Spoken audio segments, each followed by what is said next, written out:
Doctor, ¿hay una relación de la parte social y cultural, digamos, donde mayor violencia hay es cuando menor cultura y estado social hay? No, lamentablemente uno pensaría en un principio que eso fuera así, sin embargo no es así. En las clases altas existen las dobles familias allí, ¿verdad? Violencia cubierta. Sí, sí, sí. O sea, hasta cierto punto aceptado por el rol femenino que viene de generación en generación de educación, pero que no está directamente vinculado con la condición socioeconómica. O sea, se puede ver quizás en los niveles más bajos cierta promiscuidad que quizás no se ve a nivel de las capas sociales más elevadas, pero el tema de la violencia doméstica es un tema que abarca todos los estratos sociales. Ahora, en estos tiempos donde la mujer ha avanzado en roles inesperados, ¿no? ¿Cómo puede ser que haya más violencia que antes? Porque son dos cosas diferentes. Yo me hice la misma pregunta y yo tuve allí una cantidad de entrevistas con periodistas y con personas que se acercaron a hablar conmigo, que eran excelentes, autónomas e independientes en muchísimos aspectos de su vida, sobre todo en el aspecto comercial o empresarial o profesional, y sin embargo absolutamente sometidas por un tema cultural, ¿sí? Porque de alguna manera le fueron enseñados que, bueno, que esa era su misión y que debían aceptar y que sea cual sea las cosas o la situación debían aceptarlo, ¿verdad? Esto generó a través del tiempo una conducta que le impide hasta cierto punto rebelarse frente a la situación. Llega un momento en que sí, cuando la persona se confronta con su realidad, cuando llega un momento en el cual comprueba que así no quiere seguir viviendo, allí se produce la ruptura, pero también se produce una enorme inestabilidad emocional, ¿verdad? Porque nadie cambia de la noche a la mañana y la persona, una vez que reconoce que está siendo manipulada y que está siendo víctima de una violencia doméstica y de una falta de respeto por su espacio y por su territorio, debe recorrer un periodo de transición para fortalecer su autoestima y enfrentar a su manipulador para volcar su voluntad de qué es lo que quiere para su vida de aquí en adelante, del momento en que reconoce. Por eso, en ese libro, inclusive, Yo te manipulo, yo pongo que una cosa es reconocer que una persona es víctima de manipulación y otra cosa es actuar. Es decir, entre reconocer y actuar tiene que pasar un periodo donde la persona se conozca a sí misma y vea cómo va a negociar con ese manipulador para que las cosas cambien. Y si no puede negociar y si no puede cambiar, tendrá que tomar la decisión de alejarse de esa persona o admitir y seguir aceptando lo que venía viviendo. Todo un proceso que se debe concientizar primero. Y me parece un tema muy interesante, lo felicito porque el abordaje que usted le da realmente nos enseña a cómo emprender mejor las cosas y cómo la mujer puede hoy tratar de superar, tanto, bueno, mujer y hombres también, aunque quizás en menor medida, pueden llegar a superar estos casos. Volvemos con este tema más adelante.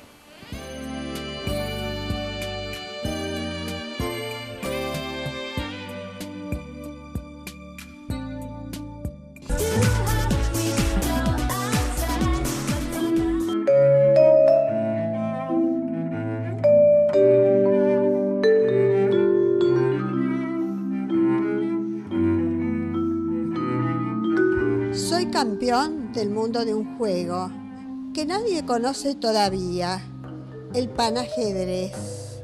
Soy maestro de una escritura que nadie lee todavía. Soy creador de una técnica de grafía musical que permitirá que el estudio del piano, por ejemplo, sea posible en la tercera parte del tiempo que hoy lleva estudiarlo.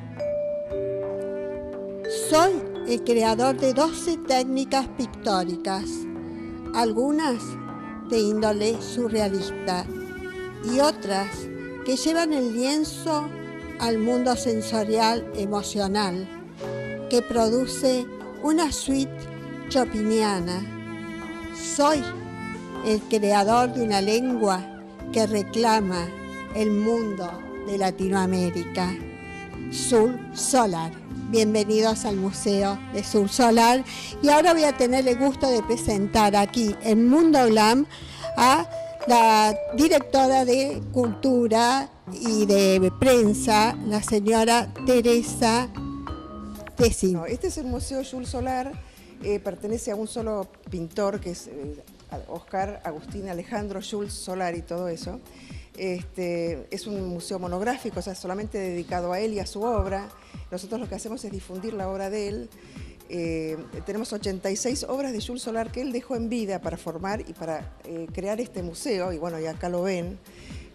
Nace y muere en Tigre, ¿verdad? No, nace en San Fernando en 1887 y muere en el Tigre en 1963. ¿Y se crea este museo en el 93? No, en el 93 se crea, antes, él se casa en el 46 con Lita Cadenas y finalmente él muere en el 63, su señora muere más adelante, pero deja todo esto para formar este museo y el Museo de Jules Solar. Contanos un poquito, sé que fue muy amigo de Borges. Fue muy amigo de Borges, pero antes les quería decir que si es realmente muy importante es porque Jules Solar fue uno de los que trajo las primeras vanguardias acá a la Argentina, mejor dicho a Sudamérica, junto con Petoruti. O sea, por eso está considerado como un modernista, o sea, es el que trae la modernidad europea en el año 24 a América. Por eso acá todavía había como un arte todavía muy academicista, y lo que trae Jules y Petoruti es un arte completamente renovador, o sea, arte que estaba combinado con el cubismo y con el futurismo y con el simbolismo, o sea que era una cosa muy distinta a lo que se veía acá. Por eso es tan importante. Y justamente cuando llega, o sea, Jules se va en el año 12 a Europa y vuelve en el 24. ¿A qué parte de Europa? ¿Francia? Él en realidad, su mamá era italiana, entonces lo que hace es hacer base en Italia, en el Ligure, en una ciudad que se llama Soagli, en el Ligure, y a partir de eso él viaja mucho, y sobre todo viaja mucho a Alemania, donde estaba el hervidero del arte en ese momento, en París, en Inglaterra. O sea, él visita todos esos lugares y además se empapa no solamente del arte, sino de la filosofía, que había cambiado mucho, y es lo que trae. Y cuando vuelve acá el año 24, después de 12 años de estar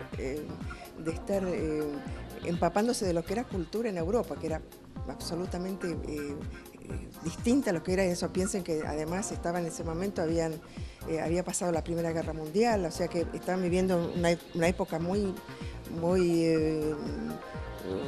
significante para ellos. Vuelven acá y junto con Petoruti y traen justamente lo que es la vanguardia. Así que y ahí justamente el año 24 es donde lo conoce a Borges en la publicación de lo que era un diario muy importante que se llamaba Martín Fierro. Martín Fierro también era algo muy renovador, era una revista que estaba saliendo en ese momento, que salieron 2 años y algo.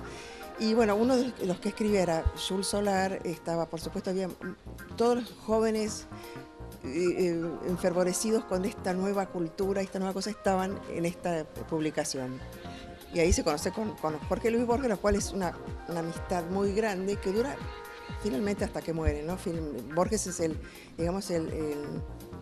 la persona que más escribe sobre Jules después, en la vida de Jules. O sea, conocemos mucho la vida de Jules a través de Borges, de lo que dice Borges. También tiene que ver algo con la hermana de Borges, ¿verdad?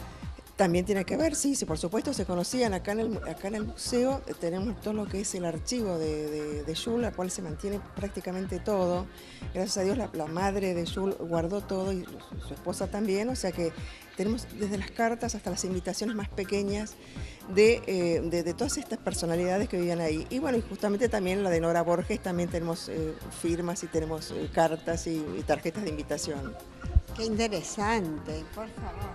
¿Qué es lo que más se destacó en su pintura, en su arte? Bueno, Jules, podemos decir de que fue múltiple, porque ¿qué es lo que hizo? Él pintó, evidentemente van a ver acá que este es un museo lleno de sus pinturas, algunos objetos como estos. Polifacético, realmente. Pero además él decía de que no era un inventor, sino un recreador. Él tomaba el conocimiento ya desarrollados y los volví a recrear. Como ejemplo, la notación musical. Y si después vamos a ver, él modifica un piano que era con el sentido pentatónico, lo hace hexatónico, y para que sea más fácil de aprender a tocar, porque en ese momento, bueno, como sabemos el piano es difícil de tocar, él hace esto para que el piano sea mucho más fácil de tocar, y lo hace a través de los colores. O sea que además de escribir una canción a través de las notas musicales, también se puede hacer a través de los colores, poner rojo, rojo, amarillo, azul, azul, y hacer una lindísima composición también. Qué bueno, muy interesante, y me gustaría que invitaras a nuestros televidentes a venir a Buenos Aires y cuando vengan aquí recorrer este museo que está, por favor, en la calle La Prida, 1212, casi Mansilla. El horario nuestro es desde las 12 del mediodía hasta las 19:30, 20 horas. Ese es el horario que tenemos y bueno, los invitamos, y a las 4 de la tarde siempre hay, los martes, jueves y sábados, hay unas visitas que son muy interesantes y se las recomiendo para cuando vengan que las hagan. espero hayan podido disfrutar de todas estas cosas que hemos mostrado hoy y los esperamos en el próximo programa. Nos vemos. But you're gonna have to prove it. I see a little hesitation. Am I gonna have to show you that if